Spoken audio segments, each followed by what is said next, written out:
पानी के बिना पृथ्वी ऐसी ही दिखती है। हम जानते हैं कि पृथ्वी एक गोलाकार पिंड है, लेकिन गुरुत्वाकर्षण बल के कारण यह एक पूर्ण क्षेत्र नहीं है। वास्तव में भूमध्य रेखा के आसपास का क्षेत्र भी बाहर की ओर बढ़ता है, एक अतिरिक्त टायर संरचना बनाता है। दूसरा, पृथ्वी और चंद्रमा के बीच की दूरी धीरे धीरे बढ़ रही है। 25 वर्षों के अवलोकन के बाद यह पाया गया है कि चंद्रमा की कक्षा धीरे धीरे बढ़ रही है। दूसरे शब्दों में, चंद्रमा धीरे धीरे हमसे दूर जा रहा है। तीसरा, वैज्ञानिकों ने गणना की है कि पृथ्वी के चारों ओर चंद्रमा की कक्षा की त्रिज्या प्रत्येक वर्ष 3.5 सेंटीमीटर बढ़ जाती है, जिसका अर्थ है कि चंद्रमा पृथ्वी से 3.5 सेंटीमीटर सालाना दूर चला जाता है। तीसरा, पृथ्वी की सतह पर गुरुत्वाकर्षण पुल पूरी तरह से समान नहीं है। वास्तव में भारत के तटीय क्षेत्रों में आप कम वजन करेंगे, जबकि दक्षिणी प्रशांत में आप अधिक वजन करेंगे। चौथा, पृथ्वी का वायुमंडल हर दिन पलायन कर रहा है।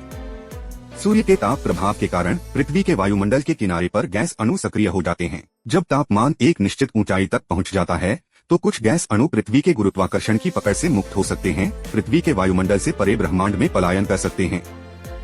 यह प्रक्रिया धीमी है, लेकिन यह जारी है।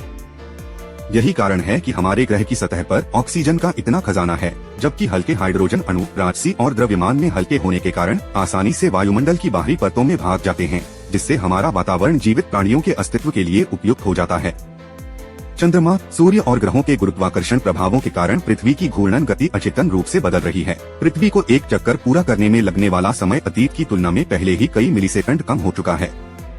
वैज्ञानिकों का अनुमान है कि पृथ्वी का कोणीय वेग लगातार बढ़ रहा है, जबकि इस परिवर्तन के विशिष्ट कारण अस्पष्ट हैं। छठा, पृथ्वी पर एक दिन वास्तव में 24 घंटे नहीं है। लोग अक्सर कहते हैं कि दिन के दौरान पर्याप्त समय नहीं है, और वे वास्तव में ऐसा कहने में सही हैं। 7, पृथ्वी प्लेट विवर्तनिक के साथ एकमात्र ग्रह है। वैज्ञानिकों का मानना है कि पृथ्वी की 7 प्रमुख विवर्तनिक प्लेटें बनी हुई हैं, और वे हर साल अलग अलग दिशाओं में चलती हैं। सैद्धांतिक रूप से जब ये प्लेटें टकराती हैं, तो पहाड़ बनते हैं, जब वे अलग हो जाते हैं, तो घाटी बन जाती हैं।